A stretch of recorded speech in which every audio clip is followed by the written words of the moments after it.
What was your company's mission? I don't know. What? You an uncommissioned officer and you don't know your company's mission? You must be very stupid. Well, I guess I am, if you say so. Tell me, Riley, do you ever expect to see your family again? Someday. Then just remember, some prisoners are shot trying to escape.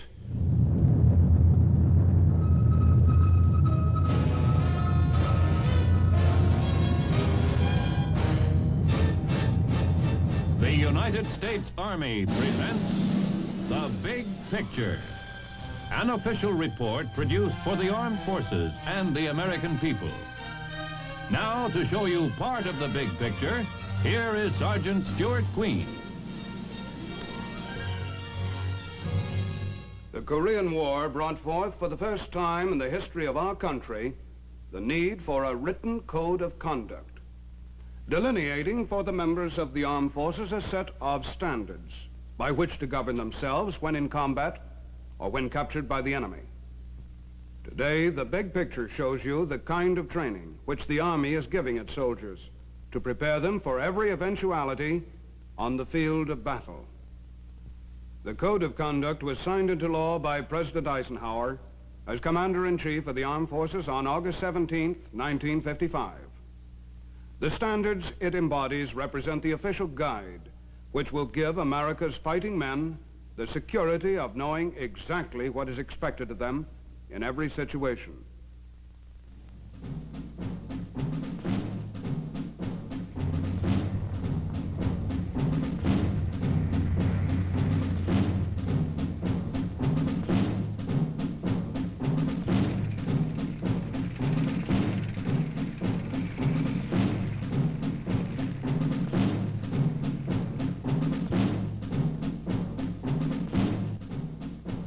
There was a major enemy offensive that penetrated our lines, and Corps withdrew to prepared positions in the rear. But all units were not able to withdraw.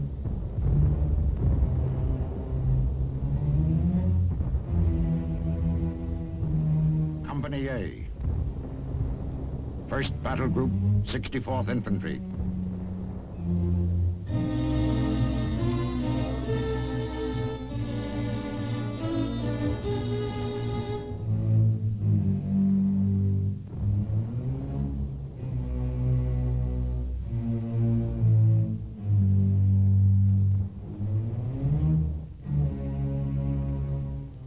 They've been cut off.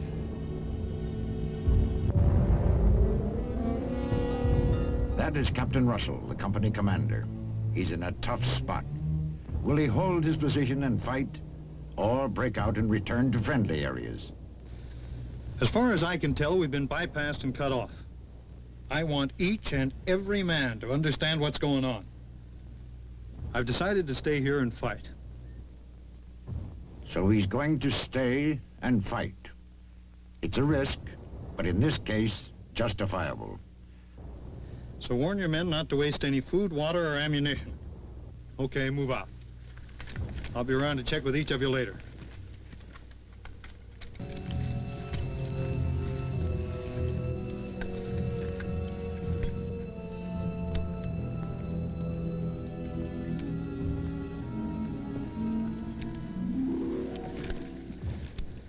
How you guys doing? Okay, Mitch. Mike, how much ammo you got left for that AR? I'm down to 3 magazines. Here's a couple of full bandoliers. You better start reloading those empty magazines now. Yeah, thanks.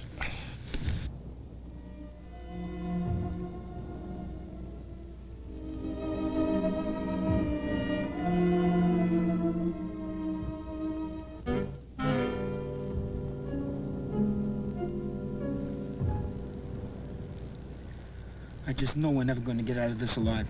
What kind of crazy talk is that? You flipping your lid or something, kid? We're almost all out of ammo. What are we going to do if they attack again? We're going to get captured for sure. Captured hell. Ain't nobody in this hole going to get captured. If we run out of ammo, we'll fight those cruds with our rifle butts. Lieutenant Briggs. Yes, sir. Got a cigarette? I wish I did. I smoked my last one a couple hours ago. Wait a minute. Bearcat 6. This is Bearcat 2. They're massing again. I think we're in for another attack. I'll be right up. Well, looks like we're going to get hit again. Go ahead with the plans I outlined. I'll be up at the OP. Yes, sir. Does every man understand he's to hold his fire until I give the signal? Yes, sir. Here they come.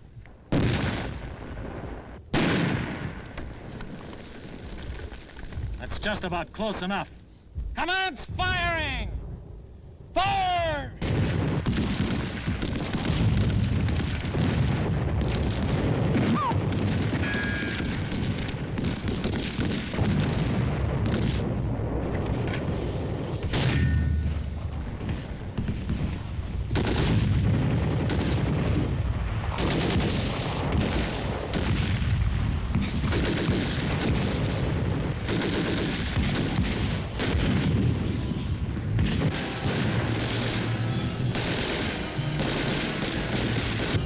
Captured a number of our men.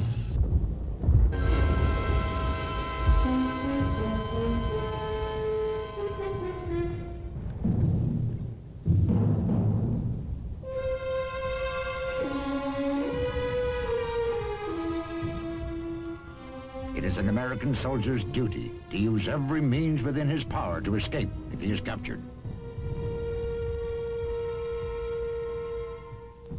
The best time to escape is during the first minutes or hours of capture.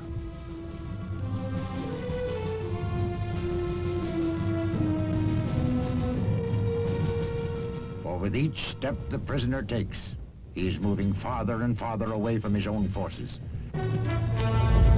Let's go.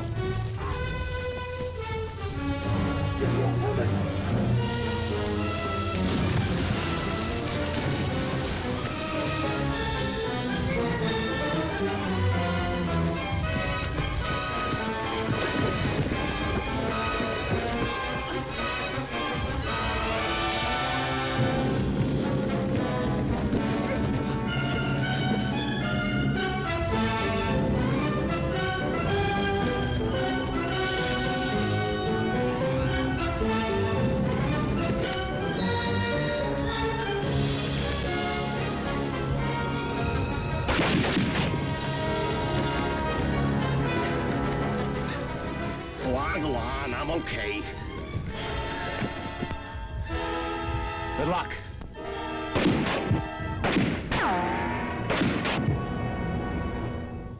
I wonder if Mitch made it. I sure hope so.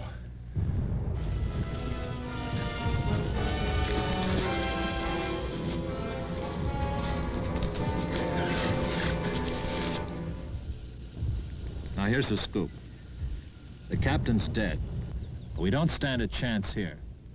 So we'll break up into 3- and 4-man teams and work our way back to our own lines. Now, here's how we'll do it. Evasion by infiltration. The very same plan Captain Russell was considering before he was killed. Weapons squad at 2115. Now remember, we'll all be traveling the same route, so be careful in the dark. We don't want to fire on each other.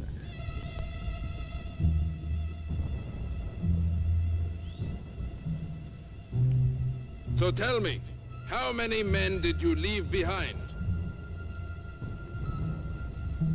I don't know, sir. The enemy tries to gain information almost immediately after capture, even as far forward as a company command post. Here, the commander is primarily interested in tactical information of immediate importance to his own unit. But there is only one kind of information to give the enemy: name, rank, service number, and date of birth. Nothing else. Good. This man goes to headquarters. Next prisoner.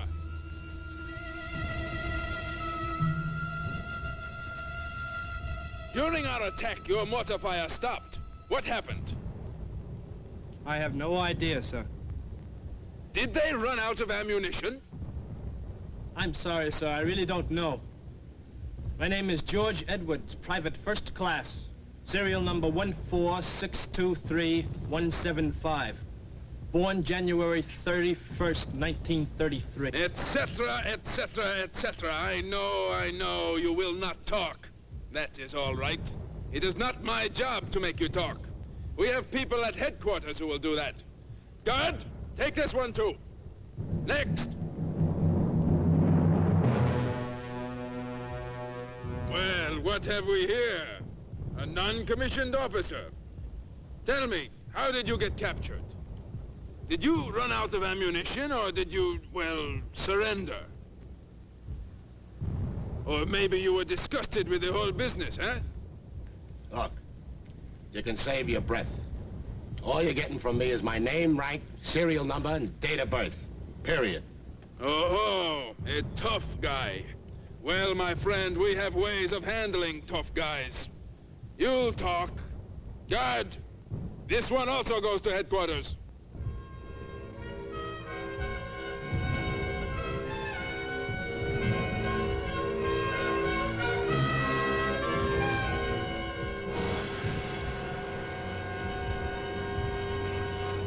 You are Private First Class Edward Harrison. Yes, sir. I won't keep you long. Listen to me, Harrison. The sooner you talk, the sooner we'll take care of you. Sir, I'm getting very dizzy. How many men were in your company, Harrison? I can't answer that, sir.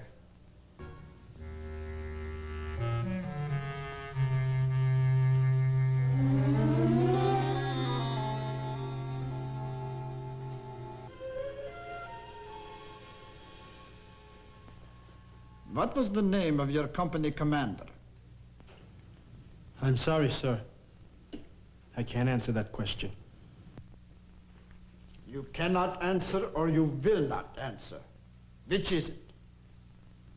Both. Why? What difference could it possibly make now? Your company has been wiped out. Sir, according to the Geneva Convention, I am required to give only my name, rank, serial number, and date of birth.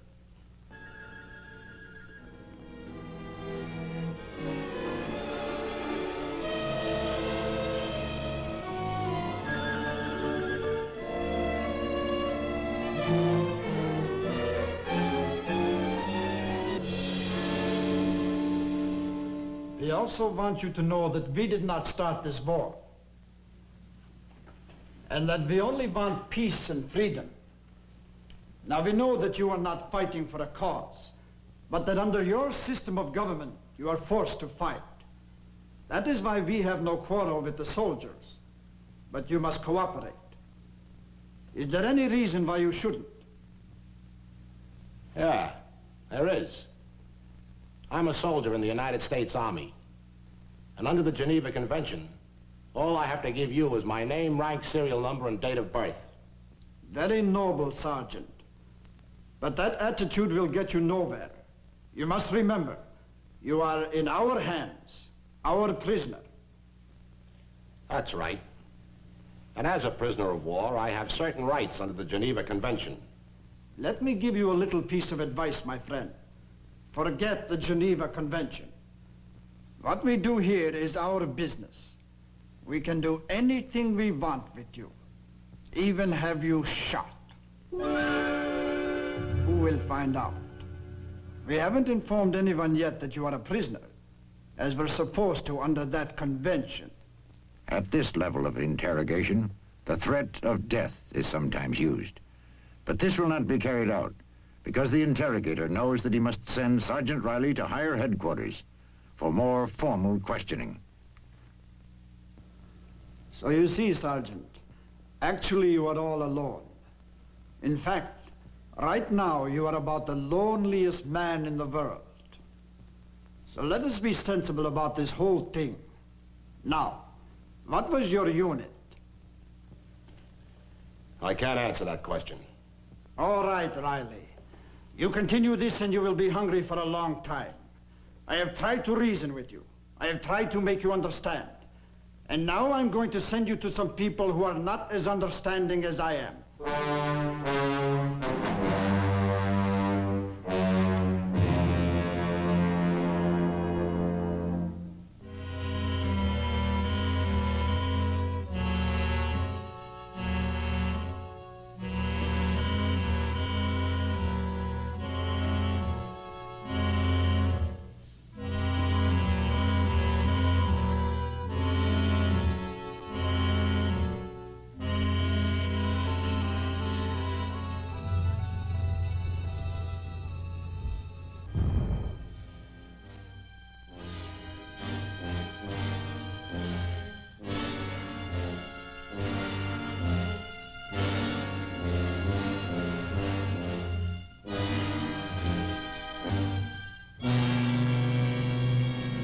Before I continue, Edwards, would you mind stepping forward so I can see better?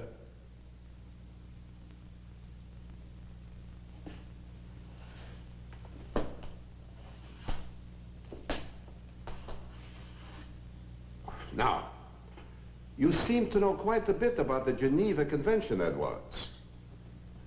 Not too much, sir. But I can give you the paragraph to which I'm referring. Really? And which paragraph is that? Section 1, Article 17. Oh, I see.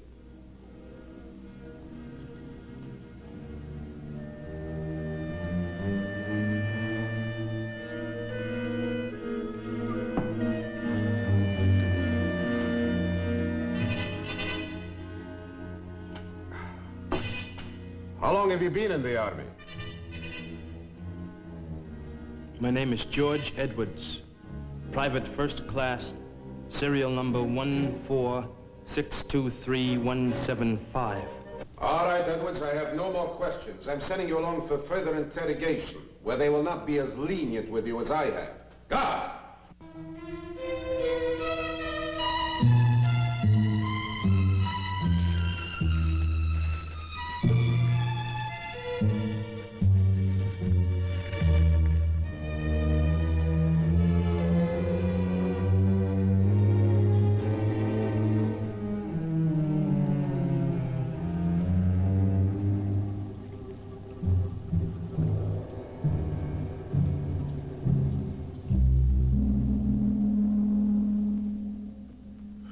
Is that all you have to say? Yeah, I know my rights. Rights? What rights? As far as I am concerned, you have no rights. Can't you understand, Riley, that you are a prisoner of war, and as such you must abide by the rules and regulations of the detaining power? As far as you are concerned, the war is over, and there is nothing you can do to affect its outcome.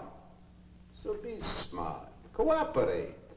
You'll be much better off in the end, believe me. Now, once again, what was your unit? My name is Michael Riley, Sergeant. Serial number 12122613. Born February 15th, 1928. You know, Riley, we can make life for you as a prisoner very easy. On the other hand, we could make it very, very difficult. I think it's about time that you and I got to understand each other, Riley. Why don't you sit down?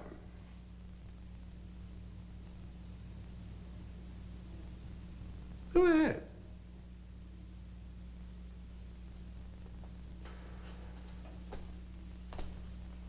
No. On the floor.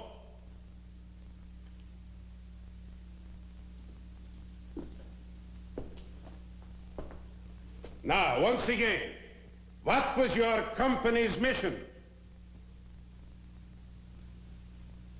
To close with and destroy or capture the enemy. And how wide a front did your company occupy? I'm sorry, sir, I don't know. I'm only a PFC. They don't tell us those things. We are now at enemy higher headquarters. At this level, the interrogators are more highly trained and have more tricks up their sleeves than their counterparts at lower levels. Take this two-way mirror, for instance. Behind it, another interrogator studies the prisoner and monitors the interrogation. If it appears that a different approach is required to break down the prisoner, he will take over. A tape recorder can be extremely useful to review a prisoner's answers and to determine whether he is lying. Or it can be used to splice together unrelated words and sentences to manufacture statements and confessions which in fact the prisoner did not make. The doctored tape is then broadcast for propaganda purposes. I'm sorry, sir. I can only give you my name, rank, serial number, and date of birth. Very well, I have no further questions. If you'll fill out that form, we will be finished. What's it for? It's the regular Red Cross form. You fill it out and we will forward it to a neutral power. They will send it to your people at home. And your army advise them that you are a prisoner of war and safe. Sometimes the enemy's efforts to obtain information appear innocent and legitimate. but they are usually fakes, like this Red Cross form, which asks for more information than the prisoner's name, rank, service number, and date of birth. You can use that pencil.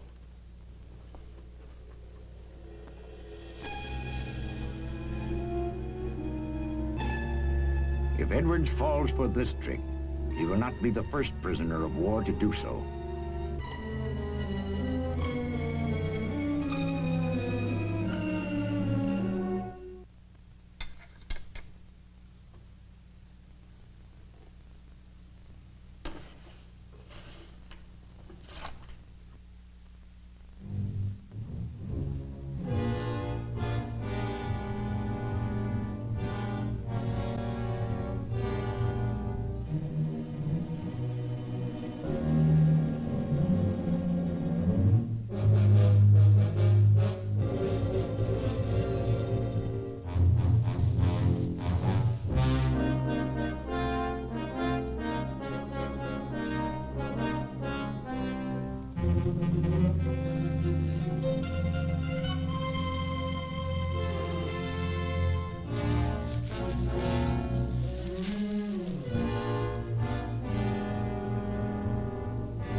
I was under the impression that all your men had arrived safely and were all present and accounted for. That's right, sir. Every man is present and accounted for. Lieutenant Winters, do you know a Sergeant First Class Mitchell Levine? Yes, sir. He was a squad leader in the 1st Platoon. I believe he was among those taken prisoner. Well, Sergeant Levine's not a prisoner anymore. He made contact with the 2nd Battle Group a half hour ago. They're bringing him over here now. I knew they couldn't hold him. What a guy. Now, once again, Sergeant, what battle group are you from?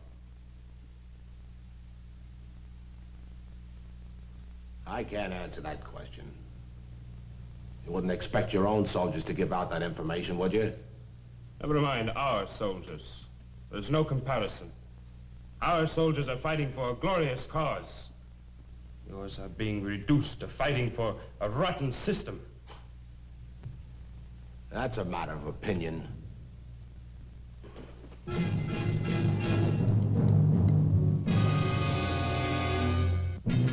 Edward Harrison, George Edwards, Michael Riley.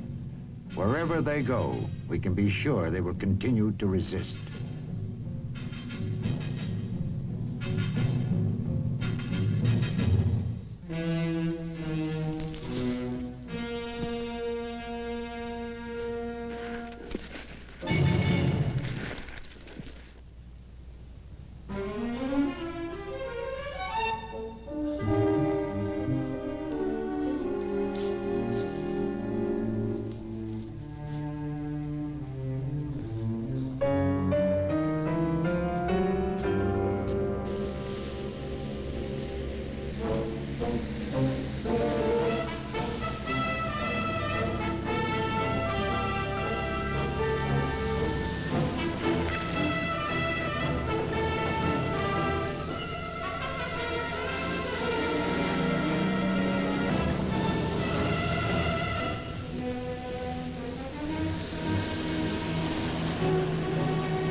Halt, who's there?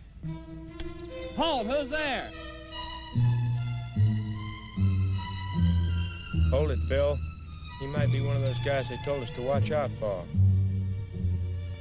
Keep him covered.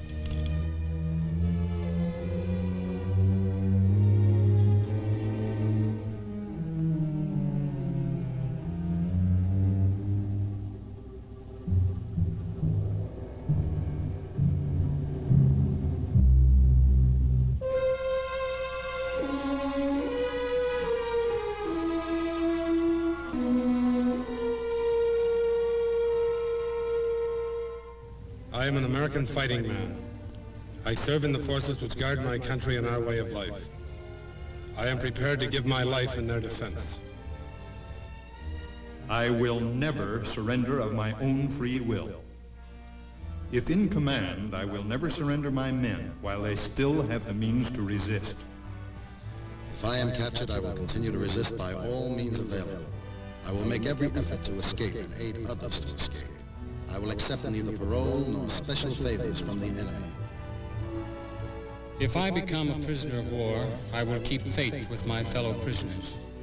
I will give no information or take part in any action which might be harmful to my comrades. If I am senior, I will take command. If not, I will obey the lawful orders of those appointed over me and will back them up in every way. When questioned, should I become a prisoner of war, I am bound to give only my name, rank, service number, and date of birth. I will evade answering further questions to the utmost of my ability.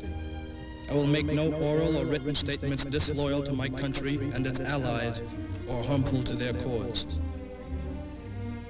I'll never forget that I am an American fighting man, responsible for my actions and dedicated to the principles which made my country free. I'll trust in my God and in the United States of America.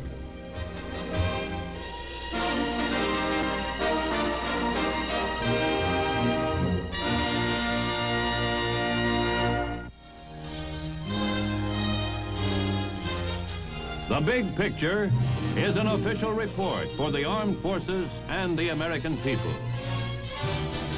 Produced by the Army Pictorial Center. Presented by the Department of the Army in cooperation with this station.